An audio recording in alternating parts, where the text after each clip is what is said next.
Hello students, welcome to constant exam G K. इस video में 10 और 11 सितंबर 2024 के इंपॉर्टेंट डेली करंट अफेयर्स के ऊपर चर्चा करेंगे और क्वेश्चंस को डिटेल्स में समझेंगे।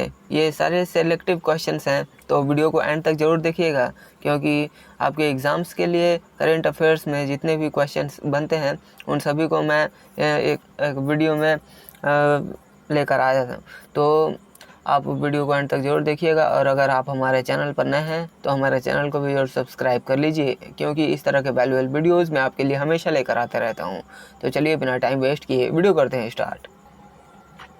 पहला क्वेश्चन है, प्रधानमंत्री की यात्रा के दौरान भारत ने किस देश के साथ अपनी साझेदारियों को व्यापक रणनीतिक साझेदारी तक बढ़ाया? सिंगापुर। प्रधानमंत्री यात्रा के दौरान भारत और सिंगापुर ने अपने द्विपक्षीय संबंधों को व्यापक रणनीतिक साझेदारी में उन्नत किया है। इस वृद्धि में सेमीकंडक्टर, कनेक्टिविटी, डिजिटल प्रौद्योगिकियों पर केंद्रित 4 समझौतों ज्ञापन पर हस्ताक्षर करना शामिल है, और साझेदारी का उद्देश्य व्यापार, निवेश प्रवाह और रक्षा, समुद्री सुरक्षा और हरित पहलों में सहयोग को मजबूत करना है। नेक्स्ट, दक्षिण भारत में विस्तार करने वाली ट्रैवल टेक कंपनी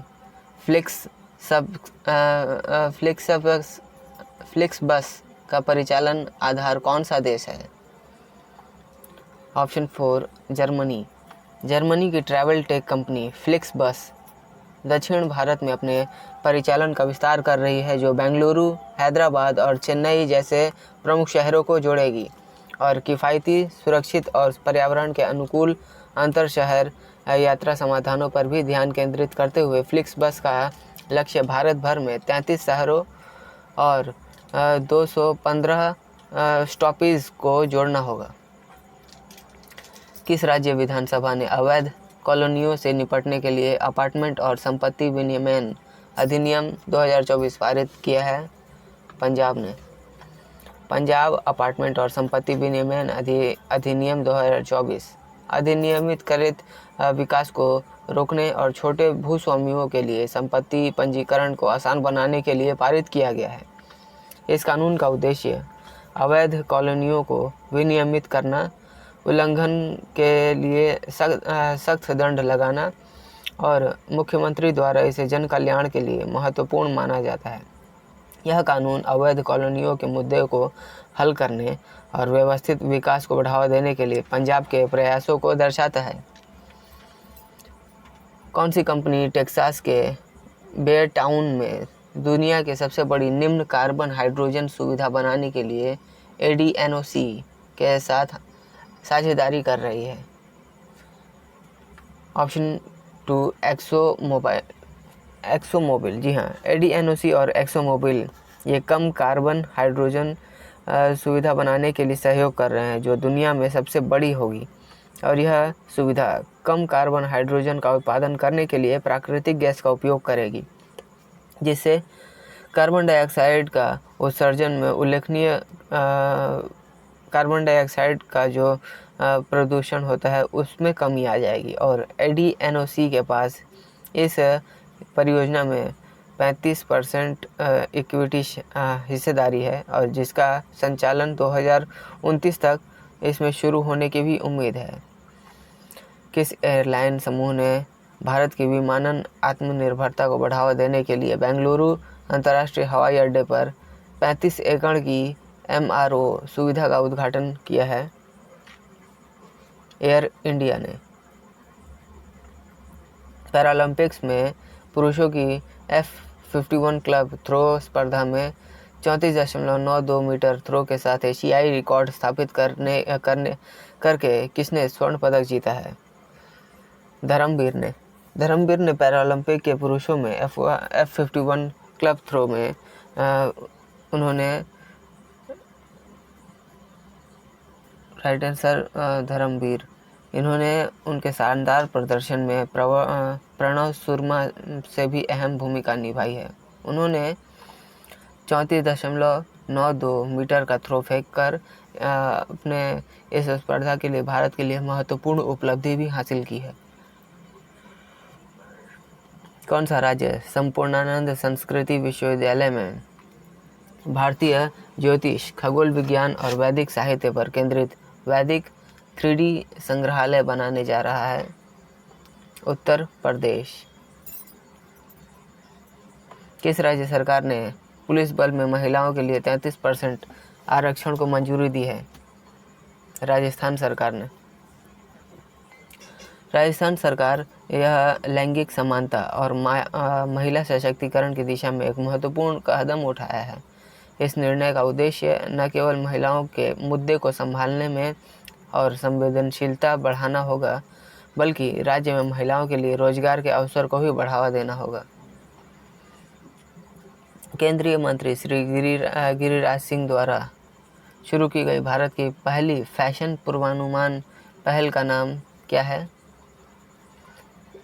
विजियो NXT। जी हाँ, यह फैशन उद्योग के लिए एक रुझान संबंधी जानकारी प्रदान करने के लिए AI और भावनात्मक बुद्धिमत्ता का उपयोग करता है और भारत सरकार के समर्थन से निफ्ट द्वारा विकसित विजियो NXT एक वेब पोर्टल और फैशन ट्रेंड बुक परिधि 24x25 के माध्यम से भारत विशिष्ट फैशन रुझान भी प्रदान करेगा। 2024 में एशियाई तटरक्षक एजेंसियों के प्रमुखों की 20वीं बैठक कहाँ आयोजित की गई? दक्षिण कोरिया में। इस बैठक में एशिया भर की तटरक्षक एजेंसियों ने समुद्री कानून प्रवर्तन, समुद्र में सुरक्षा, संरक्षा और समुद्री पर्यावरण संरक्षण और अवैध तस्करी के खिलाफ लड़ाई सहित महत्वपूर्ण समुद्री मुद्दों पर चर्चा की गई है। दक्षिण कोरियाई तट रक्षक द्वारा आयोजित इस बैठक का उद्देश्य क्षेत्र में समुद्री सहयोग को भी मजबूत करना था। किस देश ने पनडुब्बी बचाओ अभियान को बढ़ाने और अपनी नौसेना के पनडुब्बी चालक दल की सुरक्षा सुनिश्चित करने के लिए भारत के साथ सहयोग स्थापित किया है, हस्ताक्षर किया है? दक्षिण अफ्रीका ने। किस दवा कंपनी को एल्बेंडाजोल टैबलेट USP 200 मिलीग्राम के लिए USFDA की मंजूरी मिली है, जो इम्पैक्ट लैबोरेटरीज के एल्बेंजा के समकक्ष जेनरिक है? Right answer option 4 Alembic pharmaceutical. Next, Bharat में जूडो में भारत का पहला पैरालंपिक्स कांस्य पदक किसने जीता है? कपिल परमार ने। इन्होंने 60 किलोग्राम J1 वर्ग में जूडो में भारत के लिए पहला पैरालंपिक कांस्य पदक जीता है और ये उन्होंने ब्राज़ील के एलिलटन डी ओलिवेरा पर 10-0 की शानदार जीत हासिल की है। जीवन बदल देने वाली दुर्घटना सहित कई महत्वपूर्ण व्यक्तिगत और वित्तीय चुनौतियों का सामना करने के बावजूद परमार ने दृढ़ संकल्प और जूडो के प्रति अपने जुनून उन्हें एक ऐतिहासिक उपलब्धि तक पहुंचा दिया है, जिससे वे भारत के लिए दृढ़ता और सफलता के प्रतीक भी बन गए हैं।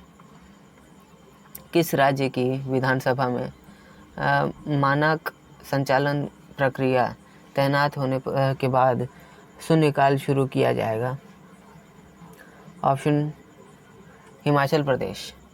हिमाचल प्रदेश के स्पीकर कुलदीप सिंह पठानिया ने घोषणा की है कि मानक संचालन प्रक्रिया से स्थापित करने के बाद राज्य विधानसभा में शून्यकाल शुरू किया जाएगा और इस कदम का उद्देश्य तत्काल जनहित के मुद्दों को उठाने और चर्चा करने की अनुमति देता है, जिसमें स्पीकर को संबोधित मुद्दों और दिए गए जवाबों पर विशेष विवेकाधिकार भी होता है।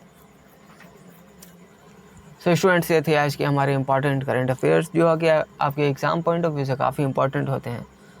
आपने कितने क्वेश्चन सही किए आप हमें कमेंट करके बताइएगा, और वीडियो पसंद आई है तो इसे अधिक से अधिक उन लोगों को जरूर शेयर करिएगा जो कॉम्पिटिटिव एग्ज़ाम्स की तैयारी करते हैं।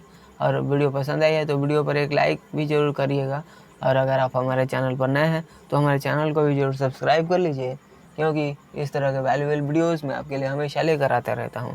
और आप हमारे पिछले वीडियोस को अगर देखना चाहते हैं तो आप हमारे चैनल पर जाकर विजिट कर सकते हैं, जहां मैंने डिफरेंट टॉपिक्स के ऊपर प्लेलिस्ट बना रखी है, जो कि आपके किसी भी कॉम्पिटिटिव एग्ज़ाम्स के लिए वे सारे टॉपिक्स काफ़ी इंपॉर्टेंट होंगे। तो आप उन्हें भी चेकआउट करिएगा। तो चलिए मिलते हैं नेक्स्ट वीडियो में, तब तक के लिए कीप वॉचिंग, कीप प्रिपेयरिंग।